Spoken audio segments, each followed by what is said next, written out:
Welcome to the Captain Bagrat podcast, where we're on a mission to fight boring news about Asia and Australia. You know, it's a tough job, but somebody's got to do it with a finger on the Asianish pulse. As always, we're recording from Downtown Chinatown with yours truly, the mythical Madam Chan and friends.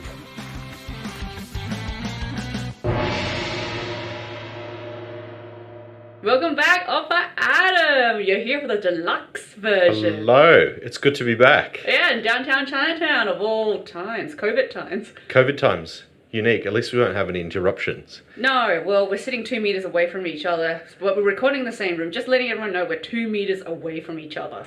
Probably more. Yeah. With Bagrat, just making us hold our corners in the middle.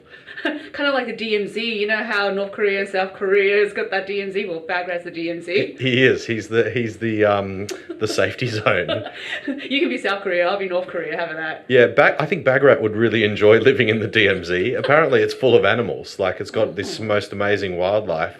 Because it hasn't been touched. It's literally 4 kilometers wide. Yeah. And they've got very rare birds and heaps of bushland, and it's like a little oasis in the middle of a war-torn or a technically war zone, which still exists today. Yeah, well, he'll be the only unique animal there, the kangaroo. Boxing kangaroo. Yeah, it could be like the Tasmanian tiger of the Korean Peninsula. Anyway, it's good to have you back, and because you were here last time for episode 29. That's right. Where we myth mustered a few common Korean cultural questions. We did. Yes, is it true that Koreans eat kimchi for every meal? Is it true that 1 in 3 Koreans have plastic surgery? As you know, we've recently had our audio facelift, so we're looking pretty good now. Yep, sound and swish. And I think our surgeons were from Korea. Were they brutal? But they did a good job. That's what matters. Good. And then we also spoke about K-pop, K-drama, and all these house names like Psy or Gangnam Style, Train to Busan, which is now huge. Yeah. Parasite. Yeah, Parasite, yeah. That's right. So this time we're going to talk more about business as well. Okay, yep. Yeah, we do have a few things we can cover on that. Sweet. All right, so we're going to go deep. And to get everyone going, why don't we just do a myth busting to begin with? Okay, sounds like fun. Yeah, everyone likes a bit of myth busting. So for all you eager Korean fans and wannabes out there, this is what Adam has to say when I say these really inappropriate things. It's a shame I don't have a sign to be like, busted. Busted. When it's true. We may have some soundtracks that goes, busted. Yeah, good idea. All right, first question. Yes. On the because of the 38th parallel, okay, is it true that South Koreans and North Koreans speak the same language? Good question. Or do they have various accents? How Queenslanders and Victorians speak a little different. And then with China, Mandarin is spoken up in the north, and then in the south it's Cantonese, which is completely different. Yeah. Well, it's a good question. Technically, North and South Korea speaks the same language. But from what I've heard, and this is from people that I've met in South Korea, they said that people in North Korea speak an older kind of dialect. It sounds a little bit different. The language sounds a little bit different. So the formalities and honorific terms they might use are a little bit old-fashioned. Okay. And then also, I don't know if this is just from what we've seen on the news, but have you ever noticed how the news presenters in North Korea always speak in a really deep, strong tone, no matter whether it's a female, and very serious too. Always very, very serious, as you can imagine, but always speak in a very deep, sincere tone. But yeah, technically North and South Korea does speak the same language, and they obviously not that long ago were the same country. So there's not huge differences in their language. Okay, so it's pretty much like Queensland, Victoria then. Yeah, I guess. Yeah, maybe that's true. They say that Queenslanders have a stronger Australian accent, a bit more ochre, and a bit like mine. Bit more sort of finish everything in A, or a question sounds like a question. 4x, mate, eh? A. And Victorians are a little bit hipster, and they always end something with a question, a high pitch. Yeah, I think that happens. Yeah, it's little nuances, hey. Absolutely. All right, let's bust myth number 2. So we got to say, right, that myth was busted, that they don't speak the same language. Am I right? Different accents, I guess. Different accents. Yeah. No, same language. Same thing. Myth busted. Yeah, totally busted. All right, number 2. Is it true that in a Korean business deal, it's all about drinking soju and you can't leave until the big boss leaves? Did we talk about this last time or not? I can't remember. I can't remember. I feel like I've told this story like 1,000 times. Oh. But we can undo this one if you like. No. But I think it's worth like maybe touching on again. You know, I guess that's true for a lot of cultures across Asia, but building relationships before business is done is always really important. Mm-hmm. And I learned that lesson probably the hard way when I first started working with Korea. Most of my engagement was sort of done remotely because I was living in London, and we had some clients from LG Electronics who were obviously based in Seoul. And so we did a lot of business via teleconference and emails, and there's always plenty of room for misinterpretation of stuff like that. And occasionally, like once every couple of months, we'd travel down and spend a week in Seoul, and we'd do the meetings and all that sort of stuff. But yeah, building relationships and sort of understanding each other and developing that trust in the short term is really critical. And so I was kind of the sacrificial lamb in a way that after a couple of years of kind of doing that back and forth, the guys in London asked me, would I consider moving down to Seoul and, you know, working on that relationship. Mm-hmm. And I think for the first 6 months that I was there, that was pretty much my life was Korean barbecue and soju, and then beer bars afterward that, and then karaoke and stuff until all hours of the morning. So it was quite fun. Not so good for your health. But your liver. Yeah, exactly. But a lot of fun, and we developed some really deep relationships with the clients that we had there, to the point of, like, I remember having one of the guys that I reported into sort of standing up in a meeting and avidly defending me when we were trying to do a contract negotiation with one of the other senior clients. So it just shows you that kind of rapport building and time does go a long way. So I guess that was a pretty clear indication that you were doing well for your company. Yeah, and I guess I also have to be thankful to the company to give me that leniency and to have that level of trust and stuff to be able to do that, because they're probably looking at the invoices that I'm sending back to their head office going, what the hell was going on, like on a Monday night at 1:30 in the morning, why have I got this 6-figure bill coming through? But that, when you're in the formative stages of the relationship, then those little things do go a long way. Okay. Have there been times where you could sense that the deal was going sour? Like, what kind of indications from the Korean side would pretty much show that, okay, maybe it's time to change tactics, or perhaps we should call it a night? Well, it was never really that easy. You always sort of have to observe and kind of dissect what your counterparty is thinking. But I just remember there was one meeting when we were in, and we were trying to sell a project with this website that did reviews on electronic stuff, and we were trying to pitch it to the different sections of LG, and we had the guy come down from London, and we lined up all these meetings over a couple of days.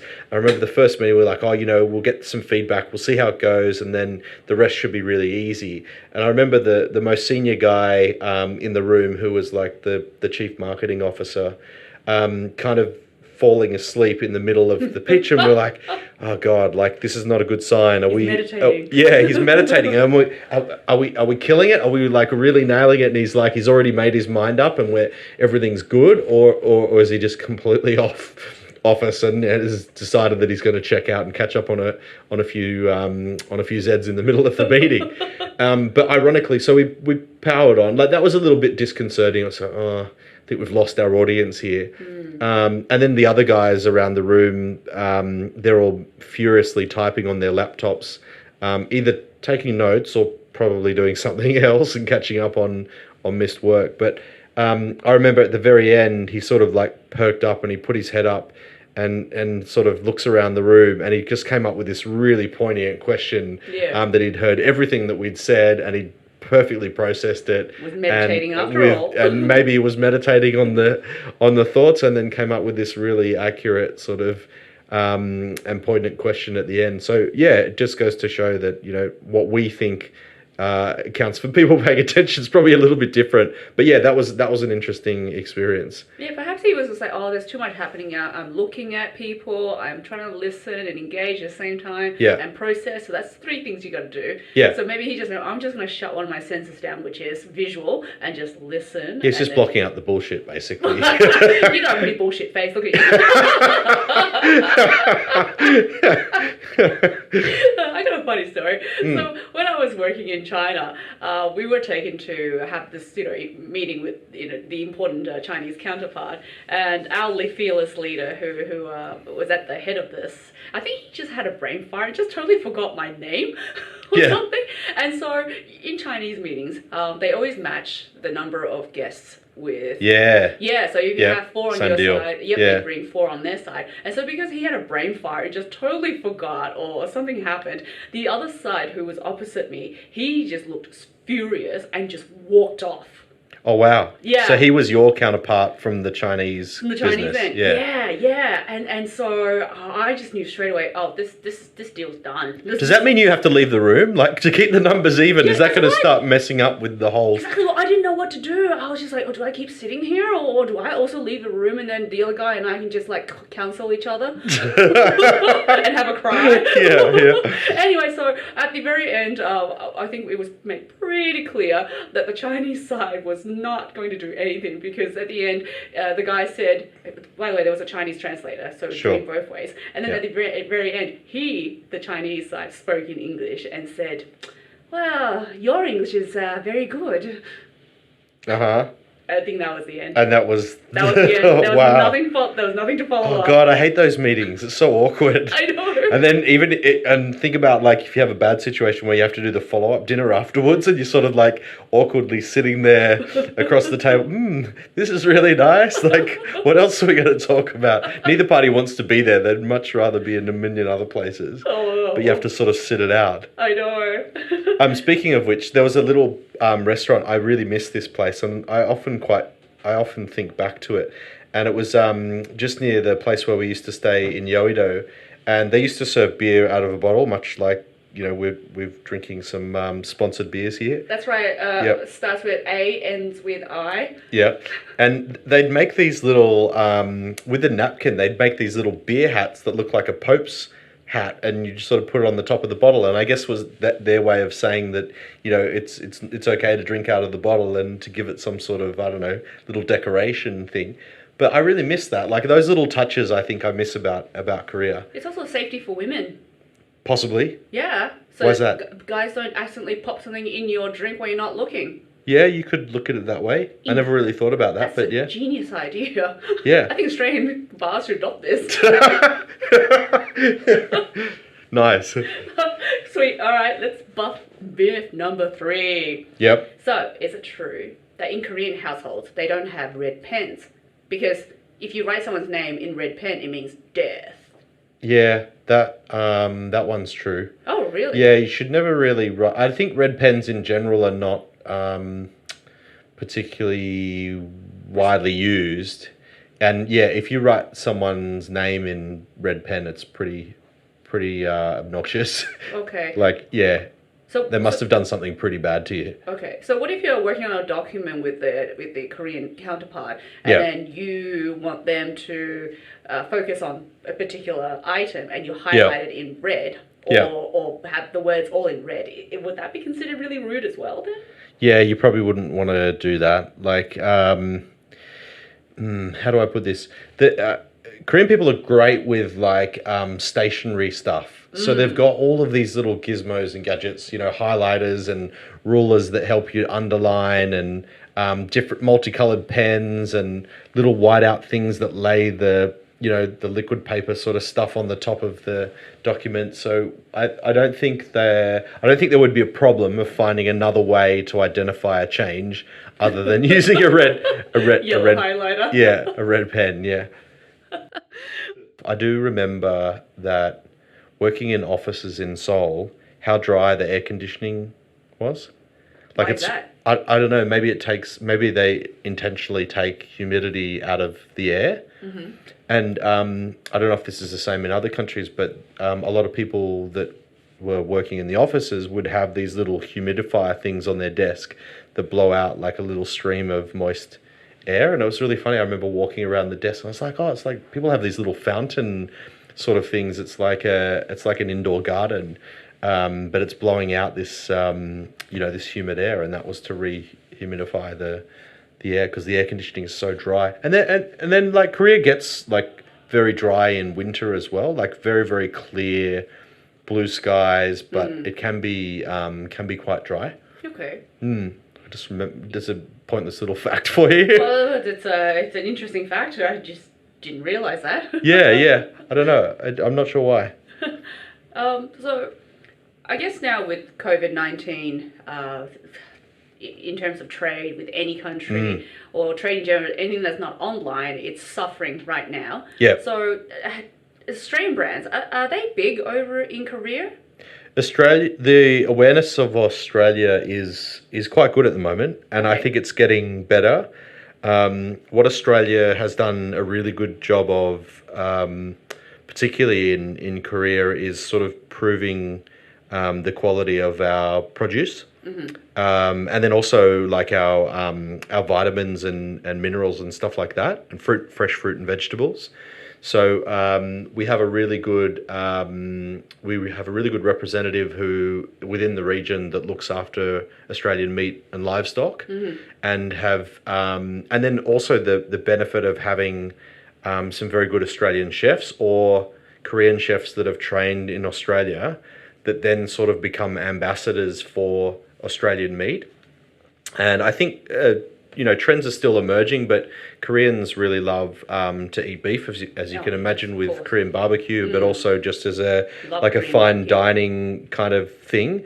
And Australian beef is seen as a really premium type of item. So yeah, we do compete with other countries in that, like in the US.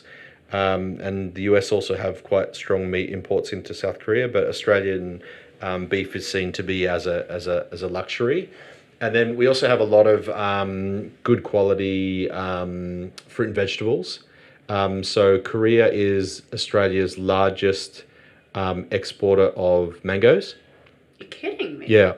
So they really love Australian mangoes. Wow. And I think part of that was also kind of working with the supply chain. So some of the Australian producers worked a lot with Korean wholesalers and supermarkets to help them understand how to handle the product, so that it was like refrigerated properly, and it was shipped properly, and it was the way it was displayed in the stores, and then when it was taken off the shelf and everything, to make sure that people had like a really good experience of eating that stuff. The scent of mango is actually quite strong. So if you put it next to another fruit, they say the durian, that'll completely mask it. So it's probably good for them to like push it closer to apples or something. Yeah, and I think you have to be careful with like handling, like temperatures and stuff. Like it can't sit on the dock, like in a steel container in the 40-degree summer heat, because Korea does get hot in the summer as well.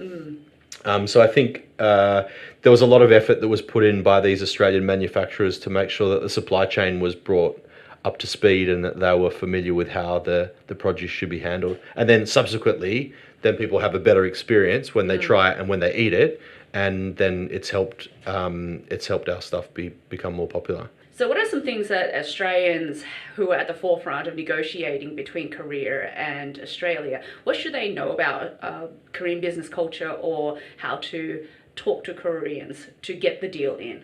Yeah. Wow, we got serious real quick. Oh, whoops. But when I was living in Korea, I was very lucky to be part of some of the preliminary discussions about the free trade agreement. So Australia and Korea have had a formalized free trade agreement since 2013, which has covered a lot of sectors and really benefited our exports into the market, and things like wine and fruit and vegetable produce, meats, but also other things like automotive parts and things that supply the Korean supply chains. which also come from Australia, and then all the obvious things like steel and coal and LNG, of which Korea is usually Australia's biggest importer of. So we've had a long and deep relationship between Australia and Korea, and then also dating back to the Korean War. And I think Australia committed the most amount of troops to the Battle of Gapyeong back in 1945 or 46. I'll have to fact check that. We'll have to fact check that. That one. But Australia has always supported Korea, and we have quite strong a strong history of working together. And strong business leaders as well, negotiating, representing Australia, saying the right things. Yeah, of course, and just a mutual understanding, like a mutual respect, which I think might.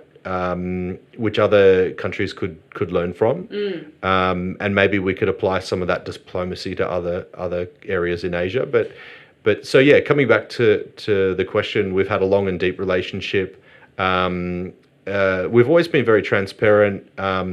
Australia and Korea kind of have complementary economies in some ways. Like they're a high-end manufacturer. They usually produce high-end finished goods, like TVs and cars and home appliances and semiconductors and things that need a lot of raw commodities and inputs to make. So Australia and Korea really have complementary economies in that respect. Even though we've got a difference, a fairly significant difference in size of economy, we do work well together. Yeah. And then we're almost in a way, Korea is almost like an island, like Australia is. And part of the reason I think Koreans have such a strong sense of culture and identity is because everybody's tried to invade them at one stage or another. And so they have developed a very strong culture and sense of identity. And I think Australia respects that as well, being the multicultural country that we are. Yes. So yeah, it goes deeper than just sort of business relationships and negotiation and a history of supporting each other, but also having similar cultural attributes in some ways as well. Yeah. So when I walk around Sydney, and I actually notice a lot of Korean brands. Yeah. Yeah. Well, actually, some of them I'll go, oh, what is that brand? And I do quick Google search, like, oh, that's from Korea. And one of my favorite noodles, which I never knew was actually Korean, is the Shin noodles. Shin ramen. Shin ramen. Yeah. I had no idea it was Korean. I always thought it was Chinese. Oh no, it's so good. Oh my the God, chili, it's the best. It's got just the right amount of chili. It's spicy, but it's not like crazy, can't eat it. Yeah. Tears rolling down your cheeks sort of stuff. Exactly. I think it's probably like one of the more premium noodle, like 2-minute noodle that you can get off the shelf. And it was really funny because I was walking around and on the shelf it goes, Black Label Shin Ramen. I'm like, what is this turning into like a Johnny Walker? Oh yeah, there's serious like price segmentation going on. Like they've got their mix really well worked out, and that Black Label one's a little bit more expensive. Like it might be like $3.80 a packet or something like that. With the additional of like real meat or bigger, chunkier meat and better quality mushroom, freeze dried mushrooms or something like that. I really felt like, wow, I have gone up in the world. Now I'm using Black Label. Yeah, and there's probably some pretty significant advertising behind that as well, like that segmentation and justifying the higher price, and no doubt some Korean celebrity behind that endorsement. Probably. So, what's your favorite Korean brand? Good question. That's really hard. I don't know if I have a rattle some names off for you. I don't know if I really have a favorite Korean brand. I think Korea makes a lot of stuff, right? But a lot of people don't know that it comes from Korea. Like Hyundai. Yeah. Okay. Well, Kia. I think that they may be another thing to fact check. When I looked at this before, they were the world's largest car manufacturer. Like the most popular selling car was the Hyundai XL. I remember when that fantastic Uber awesome ad came out back in, I think, late 90s, early 20s. Yeah. Yeah, it was like black. It was black and white. The ad, not the car. And it had a really like catchy song that was really popular back then. And everybody just wanted an XL back then. Yeah. Well, the way that they launched that product's really interesting. So they started at a very basic product, and it was pretty kind of low quality. Like if you look at the history of Hyundai, it's a fascinating story. What they did is they very carefully crafted an entry level product that would get people that were price conscious and then maybe looking for their first car or whatever, and then made it functional. So it wasn't fancy and it didn't have high end trimmings and all that sort of stuff, but it did what a car should do. And it was, it was relatively good. And they had a few teething problems with safety and stuff in the early years, but nothing too bad. And then they started to get into improving the quality of the product and doing really good warranty periods. So people I remember that Hyundai was one of the first manufacturers to offer a 7-year warranty, which in the early 2000s was unheard of. And so they started to back themselves and say, okay, look, we started out as a functional car brand, fairly reasonably priced, getting distribution that way and starting to get people familiar with the brand and the product. And then over time, they started to increase the quality, increase the price, and then segment other levels out of that to really build what Hyundai is today. And they've taken talent from other German automotive manufacturers and have a brilliant supply chain and do very well as an automotive brand. Yeah, Kia's done pretty well because Kia is the sponsor of the Australian Open. That's right. In Melbourne every year. Yeah, that's huge. And that's a big for the Australian-Korea relationship. That's probably one of the pinnacle ones for a couple of reasons. A, because of introducing Korean tennis players into the league, but also just promoting Australia as a destination, and it does that kind of soft power thing that Korea is very good at. Yes, we've known from K-pop, the K-wave. Yeah, is something that now Australia is starting to improve back the other way. Okay. And so things like sports diplomacy and stuff are a real emerging area for us, whether that's tennis or golf or AFL or I'm not sure about AFL. Maybe there's probably a little bit of adjustment to go there, but Koreans are really into baseball, and last year they sent a Korean team out to compete in the Australian Baseball League, and they were there was a whole sort of documentary on them and living together, and unfortunately they didn't do very well, but yeah, so there's these soft power things that are starting to come through now, and I think sports diplomacy is important for the relationship. Absolutely. I mean, the foundation of Australian culture is beer and sports, so if you can find commonalities in there, I mean, you can find commonalities in solving whatever other issue or business. Well, now that you say it like that, this probably makes even more commonality of different themes with Korea, because Koreans love drinking and Koreans love sport, and it's a big. They're probably more influenced by American sports like baseball and basketball. Yes. And because of the American involvement and supporting South Korea, after the war and everything, but there's still a very heavy American presence in Korea, But yeah, there's a lot of commonality. They love the outdoors. They like traveling. They love sports. They love to socialize. And so I think that's potentially why you've seen some of these Korean things like barbecue becoming so successful in Australia, because there's lots of commonalities in what we enjoy. So does Australia have a good market for anything else that the Korean brands or Korean products that could find its way over here? As in bringing COVID stuff from Korea into Australia? Yeah. Any recommendations? Korea's really good at medical stuff. Okay. Probably one of the best or most advanced kind of medical technology and medical research industries in the world. And Australia is also good in that in certain pockets as well. Like you look at Cochlear and what we've done with hearing research and things like that. So probably more area for collaboration on medical services and training and cross training in those areas would be interesting. I also know of an Australian company that has a pretty interesting agreement with a Korean company, and they're doing artificial insemination for pregnancy and for helping people that are having trouble with getting pregnant, and so there's some medical collaboration going on there as well. So yeah, there are probably more areas in that industry. Obviously, cosmetics in Australia Obviously, yes. and there's more presence now, like with Korean duty free stores opening up in airports, and obviously in the city centres as well. You're starting to see more Korean duty free or Korean cosmetic shops coming in. Yeah. A lot of the beauty shops, and they have a lot of Korean brands, especially Yeah.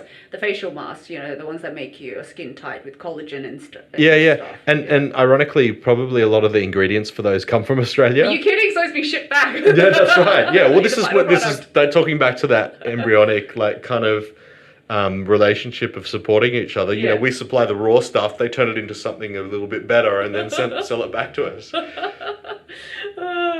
It's a two-way street, isn't it? Absolutely. Yeah, in the last episode that we did, you mentioned about perception, a distorted perception of Korea worldwide through various media channels who I guess basically focused on political issues and to promote fear. So if there's something that Australia could do better in terms of being more perceptive or sensitive about the Korean culture. Yeah, I just think just more coverage, really. Like, if we could encourage Australian media to talk about Korea more and take an interest in, Korean issues, Korean politics, Korean people, lifestyles, that sort of stuff, that's probably really the starting point. It's not an easy one to direct. Yes. But I think a lot of international conversations or international commentary in Australia is either based on, trade wars, US, China, or challenges in Europe with economy and stuff like that perhaps we could look more to talking about what is happening in Korea. And, Korea made good strides in fighting COVID-19, and they rapidly evolved testing, and they also had like some pretty advanced app technology running that would notify people if they'd been in contact with someone that had contracted, which Australia has adopted recently. Yeah, we've tackled a little bit of that, but I think the speed and the adoption of that technology in Korea was phenomenal. Yes. Like I think, and this is probably something that we can learn from, but that sense of collectivism, and if the government sets a direction, then people really get behind it. I think that's a big difference between Korea and Australia, and comes down to cultural differences, obviously. And Korea's government is a democracy. Yeah, it's a democratic. Yeah, it is a democracy. It's sort of modelled on the American system. Mm-hmm. So they have elections, and they just had elections. Was it last weekend? Not that long ago.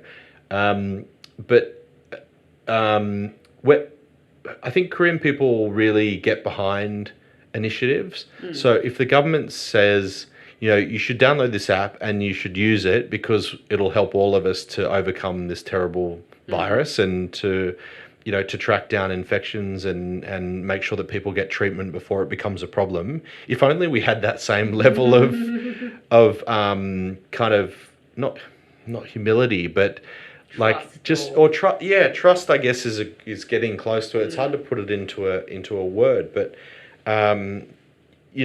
that could really benefit us a lot, I think.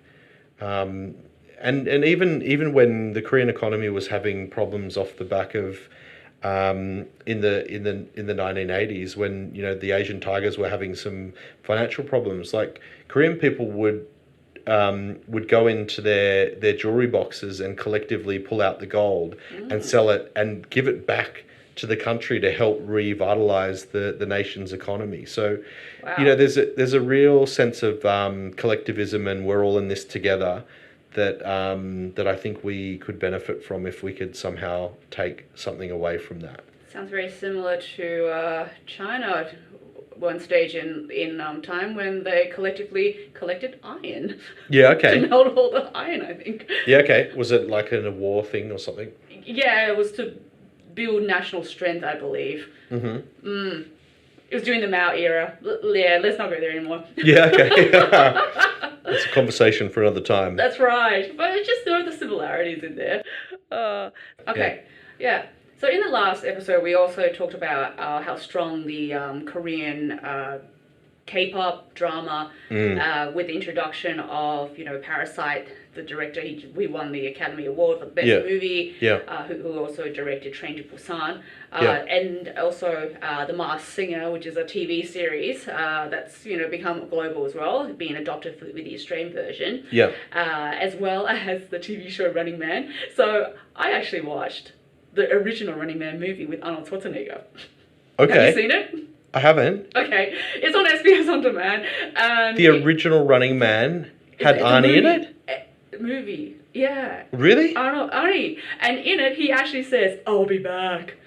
Wow, I didn't know that. I know, you can watch it, it's for free. That's the only reason why it caught me was because Running Man, I'm like, I thought it was a Korean TV series, but... Yeah. No, it was like from the 80s, it's an Arnie movie. Yeah, okay, interesting. So are there any other Korean TV series or K-pop that we should all be listening to or watching right now? Or you've been listening or watching right now? I think if there was a trend, it'd already be here. And it kind of comes through funny ways. Like, I find that my colleagues in Korean class that either come from Hong Kong or China or Vietnam or Indonesia, they're my source of inspiration when it comes to new Korean trends, because they pick that stuff up before anybody else. They know what's going on. So that there's a little insight into, like, if you want to know the latest trends about Korea, don't go to the Koreans, go to the people from... Go to the other Asians. Yeah, exactly, because they'll follow what's going on. But yeah, it's interesting to see the emergence of creativity, art and culture really coming to the fore now. And I think the fact that Parasite was so successful at the Academy Awards and that's won so many prizes is because the attention and the dedication that Korean people put into their endeavors. I was watching this thing this morning. Somebody sent a video of Diane Yoon. Have you seen that lady that paints on her face? Have you seen that? Oh, it's crazy. Not yet. It's crazy. Like, I'll show you after this, but if you get a chance, go and look her up. Her name's Diane Yoon, and she paints like faces and things on her own face. So she started out as a traditional artist and would do body painting and things like that, and then she found that people were getting too bored because it takes a long time for someone to sit there, for 12 hours or whatever while someone's painting on them. So she started practicing on herself using a mirror. And she draws like double eyes and like extra pairs of lips and nose, and it's amazing. She is sensational. Wow, I'll have to check her out. Yeah, I'll show you some pictures after this. But yeah, across a number of endeavors, whether it's music, whether it's acting, artists and things like that, there's some great Korean talent out there.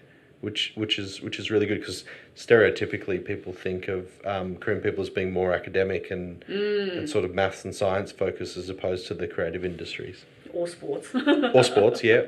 There's some great Korean athletes too. Yeah, some great Korean golfers. They're huge into golfing, aren't they? Yep. Yeah, especially the girls. They're usually dominating dominating the world in their fields. Go girl, go girl power.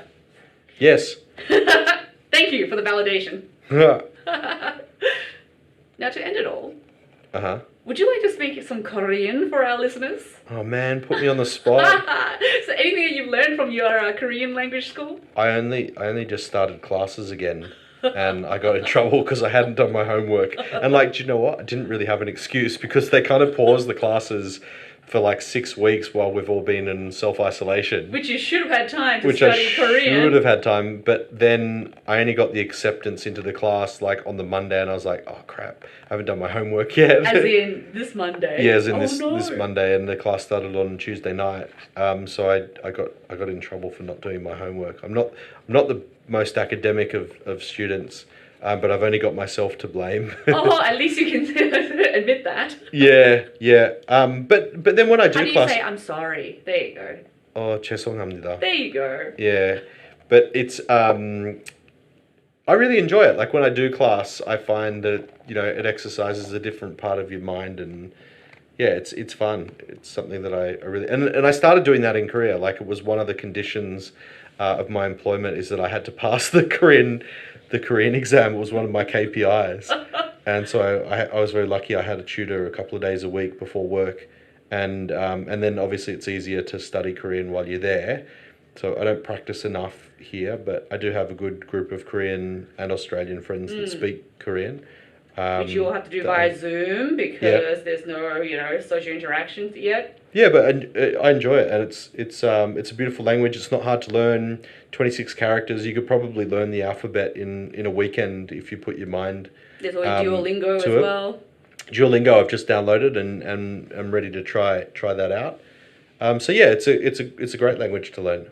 Excellent. We all have to learn more Korean and learn more about Korean cultures. Yeah, well, it will help you understand the Korean people a lot better. I remember the first couple of years that I spent living in Seoul, I questioned everything. And when I started to learn the language, I was like, oh, this makes sense now. I can understand how people think and put their sentence structures together.